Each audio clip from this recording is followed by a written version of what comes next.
Everyone, welcome back to my classes. तो यार अभी हमने लास्ट टॉपिक कुछ कवर अप किए थे जहां पर हमने रीड किया था आउटब्रीडिंग डिवाइसेस के बारे में। And before that we even came across काफी type of pollination, agents of pollination. ठीक है, हमने वो सब कुछ डिटेल में स्टडी कर लिया था। According to the chapter that is sexual reproduction in flowering plants, हमने मेल फीमेल गेमीट को पढ़ने के बाद उनका ट्रांसफर स्टडी किया and the next step we have to study is fertilisation. लेकिन आपकी एनसीईआरटी में डबल फर्टिलाइजेशन टॉपिक से पहले काफी सारे छोटे छोटे टॉपिक्स दिए हुए हैं, जैसे outbreeding devices, pollen pistil interaction, artificial hybridisation, emasculation, bagging. इन सबको हम छोटे छोटे पोर्शंस में कवर करने की कोशिश कर रहे हैं ताकि you get a clear concept of it. क्योंकि यार एनसीईआरटी में बहुत ज्यादा बल्कि वे में दिया हुआ है जिसको इजीली समझना थोड़ा सा मुश्किल हो जाता है। ठीक है, so let's just quickly begin. Pollination does not guarantee the transfer of right type of pollen. ठीक है, अब ये किसके अंडर पढ़ना है हमने पढ़ना है पोलन पिस्टल इंटरैक्शन के। आप एनसीईआरटी पेज नंबर 15 से स्टार्ट करिए। 15, 16, 17 तीनों पेजेस पे आपको ये टॉपिक के बड़े बड़े पैराग्राफ्स दिखाई देंगे। ठीक है, सो अगर आप इसको पढ़ने की कोशिश करो तो यहाँ पे वो बता क्या रहे हैं, they will tell you about how the pollen grains land on stigma. ठीक है, stigma is the part of pistil, वहां पे वो पोलन ग्रेन्स क्या करते हैं, जर्मिनेट। ठीक है जी, so pollination does not guarantee the transfer of right type of pollen. Pollination कोई गारंटी नहीं देता कि एक सही पोलन ही उस स्टिग्मा पे लैंड कर रहा है। अरे कोई भी पोलन ग्रेन उड़ के किसी भी स्टिग्मा पे लैंड कर सकता है। ठीक है जी, कंपैटिबल पोलन है कि नहीं इसकी गारंटी पोलिनेशन नहीं देता। सेम स्पीशीज फर्टिलाइज करेंगी या नहीं इसकी गारंटी भी पोलिनेशन नहीं देता। पॉलिनेशन का काम सिर्फ इतना है, यहां से उड़ो और दूसरे पे जाके बैठ जाओ। ठीक है, another often pollens of the wrong type either from other species or from the same plant if it is self incompatible also land on the stigma। वो ये कहना चाह रहे हैं कि कभी कभार पोलन गलत स्पीशी का या बिल्कुल डिफरेंट स्पीशी का या फिर अपने ही स्पीशी का भी जो कि इनकम्पैटिबल है। याद करिए आउटब्रीडिंग डिवाइसेस में हमने वन मेथड पढ़ा था सेल्फ इनकम्पैटिबिलिटी का। ठीक है, टू अवॉइड सेल्फ पॉलिनेशन। तो वही वो बोल रहे हैं कि इन सभी केसेस में पोलन ग्रेन जर्मिनेट नहीं हो पाता, it's not possible. The pistil has the ability to recognize the pollen. Pistil के पास ये पावर है कि वो पहचाने कि कौन सा पोलन आया है, whether it is of the right type that is compatible or whether it is of the wrong type। Pistil के खुद के पास ये शक्ति है कि वो ये देख सके कि मेरा पोलन आया है या कोई और इनकम्पैटिबल पोलन आया है, और उसके बेसिस पे पिस्टिल आगे प्रोसीड करता है for the pollen tube growth. ठीक है जी, if it is of the right type, अगर सही टाइप का पोलन होता है तो पिस्टिल एक्सेप्ट्स, पिस्टिल उसको एक्सेप्ट कर लेता है and promotes post pollination events, that is pollen tube का ग्रोथ, फिर फर्टिलाइजेशन, उसके बाद सीड फॉर्मेशन, एम्ब्रियो फॉर्मेशन, वो सब बाद के इवेंट्स हैं। ठीक है जी, अगर सब कुछ सही है तो पिस्टिल उसको गो अहेड दे देगा। बट इन केस पोलन गलत टाइप का है, पोलन सही नहीं है, या तो बिल्कुल डिफरेंट स्पीशी का है या सेल्फ इनकम्पैटिबल स्पीशी का है, तो उस केस में पिस्टिल उसको रिजेक्ट कर देगा और पोलन जर्मिनेशन स्टिग्मा पे नहीं होने देगा। पहले उसको जर्मिनेट नहीं होने देगा, अगर वो बाय चांस जर्मिनेट हो भी गया तो पोलन ट्यूब की ग्रोथ नहीं होने देता। It doesn't allow it to happen. कौन? Pistil. So this is pollen pistil interaction, कि पोलन के आने पर पिस्टिल उसको ग्रो होने दे रहा है कि नहीं होने दे रहा है। The ability of the pistil to recognize the pollen, ये जो ability है पिस्टिल की पोलन को पहचानने के लिए कि वो पहचान सकता है उसको, एंड फॉलोड बाय कि वो उसे एक्सेप्ट करता है या उसे रिजेक्ट करता है, ये सब किसका रिजल्ट है? All these is the result of continuous interaction between pollen grain and the pistil. ठीक है, जो पोलन ग्रेन और पिस्टिल आपस में एक दूसरे से रिएक्ट करते रहते हैं, उन दोनों की ये जो कंपैटिबिलिटी है, इसी की वजह से पिस्टिल में ये एबिलिटी आती है कि वो पहचान पाता है कि उसके पास सही टाइप का पोलन आया है कि गलत टाइप का आ गया। ठीक है जी, this dialogue is mediated.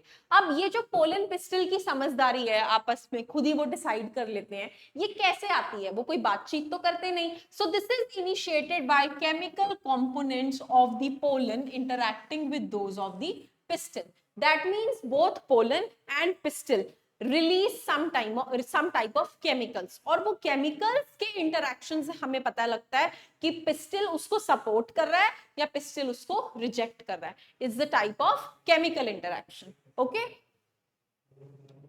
it is only in recent years that botanists means the people who study plants, have been able to identify some of the pollen and pistil components। ये पिछले सालों में ही इन बॉटनिस्ट्स ने कुछ पोलन और pistol components को देख के उनकी ये इंटरैक्शन स्टडी की है और अपनी ये थ्योरी दी है एक्सेप्टेंस और रिजेक्शन की। उससे पहले we were not aware about this pollen pistil interaction.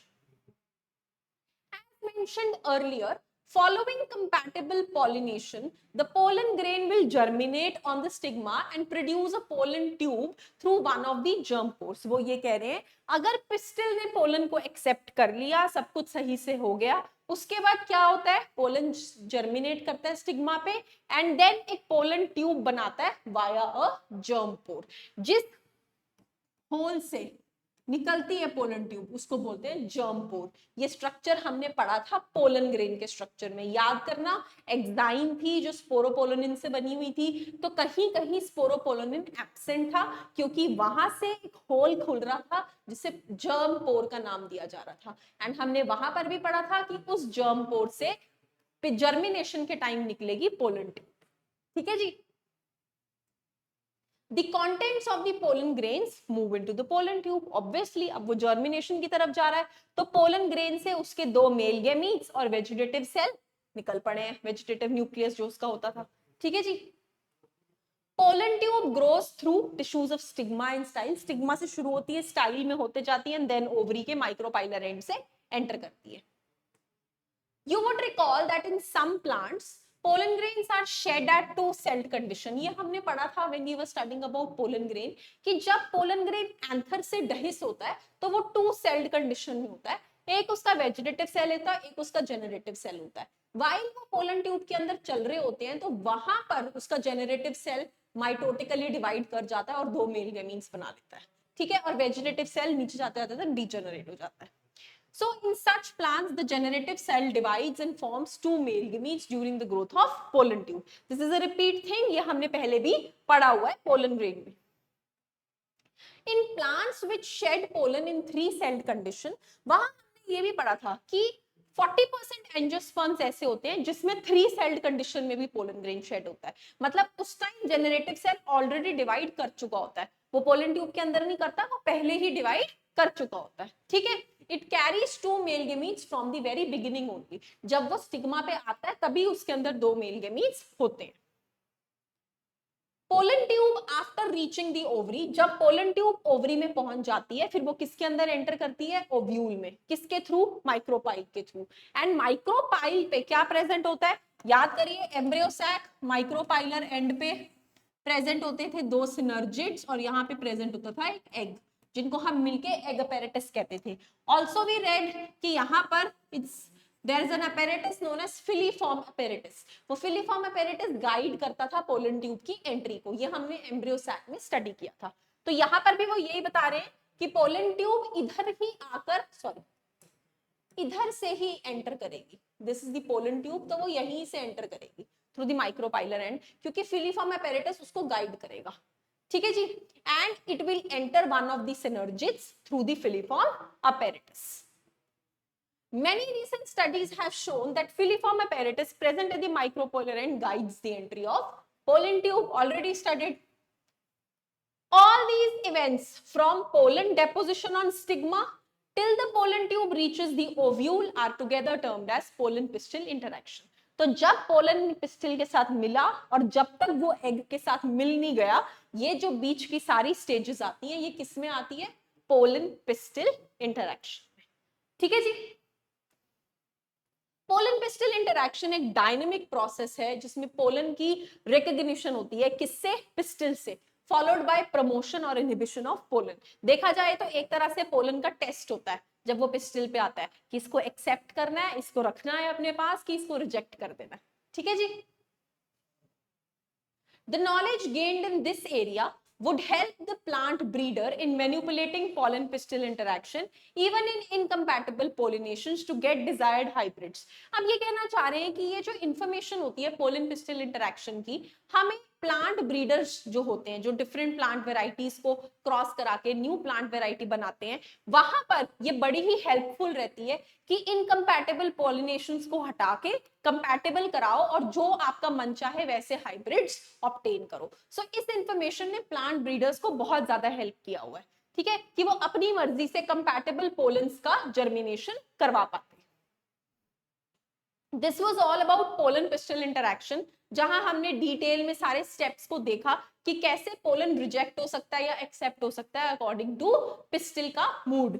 Right, सो इसको प्लीज फॉलो अप रखना. कोई डाउट हो तो please put it in the comment section, या फिर आप मुझसे टेलीग्राम पे कनेक्ट हो सकते हैं. Thank you so much.